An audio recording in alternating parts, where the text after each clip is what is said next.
Hi everyone, thank you for joining us today. I'm Tori Allen. I'm the Communications Officer for the North West England District. And joining me today is Heather Fergusson, who is the District Secretary of the Administration and Compliance Hub. Heather, would you like to introduce yourself and tell us a little bit about you and your Good morning, Tori. Yes, obviously my name's Heather. I am a Lancashire lass, born and bred. I've lived in Lancashire area all my life. Um, Although I do like travelling. I'm not always stuck in Lancashire.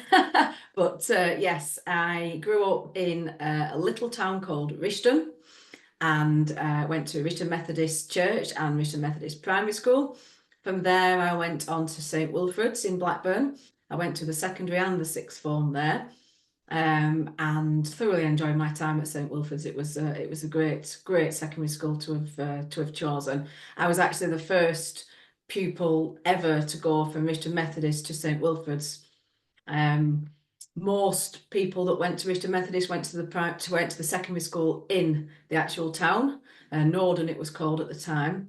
One or two went to sort of private school, but nobody had ever gone to St Wilfrid's, which was a big CE in Blackburn, much larger than Norden. And I decided when I looked round the school, St Wilfrid's was where I wanted to go. My mum and dad couldn't really understand it because all my friends were going to Norden in Rishton, but there was something about it. I think a lot of it was down to sort of the Christianity aspect. It was a heavily CE school, worship and sort of the message sort of permeated through that open evening, and I could tell that's where I wanted to be. So that's where I went. Yes, I was the first to go. I was very lucky to get in, I think, because Rishton Methodist wasn't a feeder, and there was a lot that went to the CE in Rishton, who all obviously automatically used to go. So I was lucky to get in. I then moved on to Lancaster University, where I went to study English with German. And in the first year of doing a degree at Lancaster, I don't know if it's the same now, but when I went, you got to choose another subject. And so sort of it made up that first year. So I chose social science, and I fell in love. It was an absolute eye-opener, a subject field that I hadn't really ever studied before, and I fell in love there and then. And luckily, at the end of your first year at Lancaster, provided you got the grades, you could actually choose to major in the other subject that you sort of added on. So I actually swapped major at the end of that first year and went to do applied social science.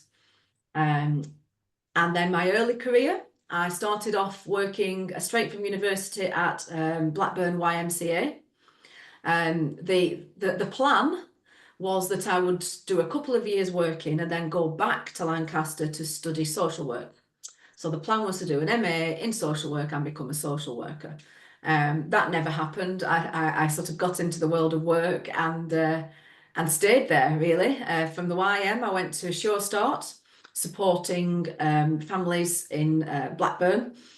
And then I went on to do adult learning again in Blackburn. I got my PGCE post-compulsory and taught community development and administration skills to the residents of Blackburn with Darwin. I then stayed in that field, but I went to actually managing buildings. We ran in Blackburn and Darwin at the time some learning centres, which provided adult learning courses, support with careers advice and job seeking, room hire facilities. They were real community hubs. So I went on to manage those buildings and the services that were provided from them. I then moved over to supporting schools in the Blackburn with Darwin Local Authority before moving on to my previous role before coming here, which was with Star Academies as head of projects. My role there was coordinating the opening of new schools and also dealing with academy conversions. So that's a little bit about sort of my career in a nutshell. Me personally, I am with my partner Tom, have been for just over 10 years now. We have two young children, a just turned 5-year-old and a 22-month-old, who keep us extremely busy. And when people say that children are totally different, They absolutely are. I can't tell you how different my two children are. And I never really appreciated that until I had two to see it. But yes, I'm hoping as they grow into adulthood, they will be really good friends, but they are totally different personalities. So we'll see. We'll see. We live in Brinscoll. When Tom and I decided to buy a house together, I sort of liked the Rosendale area of Lancashire. Tom was very keen on sort of Fenny-Scoles and outlying areas. And Tom said, "What about Brinscoll?" And I said, "Never heard of Brinscoll." So he took me for a drive around Brinscoll one evening, and I said there and then, yes, this is where we need to be. So yes, we managed to buy a house to do up. So it's a project house, and there are still rooms in this house. How many years down the line? 5.5 years down the line, coming up to 6, that still have no ceiling and no floorboards. But I'm sure we'll get there eventually. So yes, that's me. Amazing. Thank you so much for that. The next question, if you've seen previous videos like this that I've done, you'll know that this next question is my favorite one to ask. So do you Yes. have a fact about yourself that you'd be happy to share with us? Now you see, I have thought long and hard about this, and I don't know whether I'm boring, but some of the other stories, they were far better than anything I can say. But the fact that people may be interested or not to know about me is that I am a huge animal lover. Massive. I am the queen of animal rescues, and if anybody needs anything rescuing or wants any help in setting up a rescue army, I am always available. I mean, to be honest, this started when I was very, very young. We were on holiday. I don't even remember this. I'm too young. I was too young. But we were on holiday and we were walking past a harbour, and some people were catching fish in sort of like buckets. And I went over and I saw these fish in the buckets, and apparently I said to them, "I hope you're going to put those back." And I think I was probably 5 or 6. And yeah, it sort of carried on from there. I got into 1 or 2 scrapes over the years trying to help in rescue missions. But I think one of the funniest was in one of the buildings I used to manage. Of course, these are public buildings, community learning centres. We had a police team that were based from this building. Lovely professional building. And one of our residents, so they knew me, did the residents, and they knew that if they had any problems with anything, to be honest, they could come.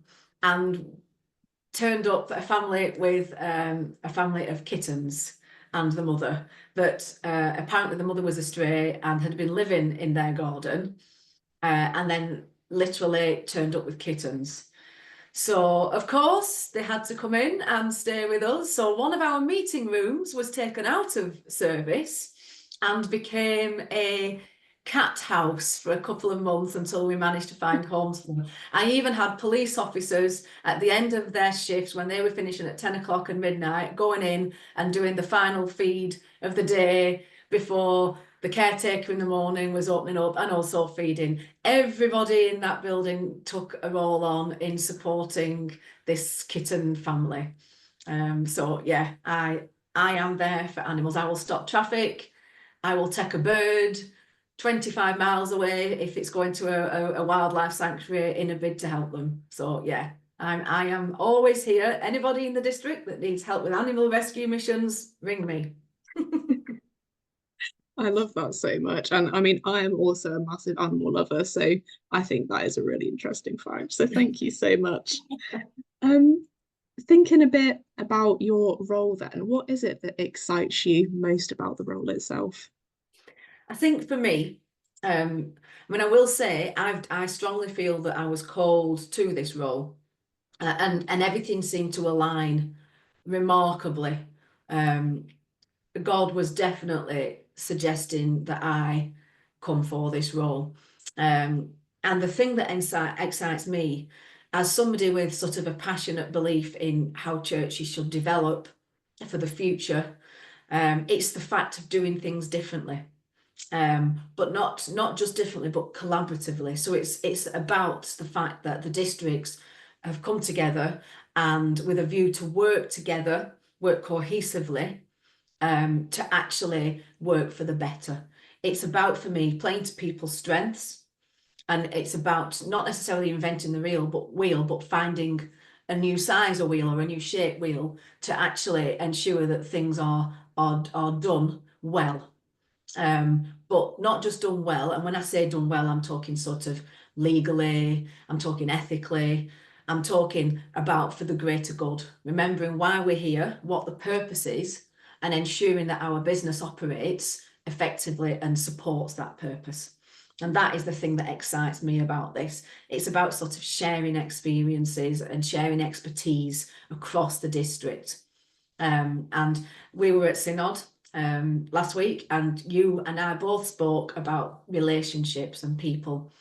And I think that's a key thing that certainly excites me. It's about building those relationships, but also maintaining relationships as well that are already in place. So I think that's what it is for me. Thank you. And finally, I mean, you've touched on this a little bit already, but what is it that you hope that we can achieve as the district as a whole? It's, for me, it's that positive collaboration. It's bringing really strong people and strong work and projects together. It might be that one particular area hasn't even thought of doing a certain thing in a certain way. Well, you know, how can we support them? How can we use what we've learned in other areas to actually help them to give it a go? It's about trying things out. It's not being, it's being sort of allowed. It's sort of that free reign, really, to actually try something new. If it doesn't work, okay, what we're going to learn from that. Everything is about learning, and it's about sort of ensuring that, certainly for my area, the administration and compliance area, it's about how we can support churches to focus on mission, why they're there in the first place, what can we do to help them.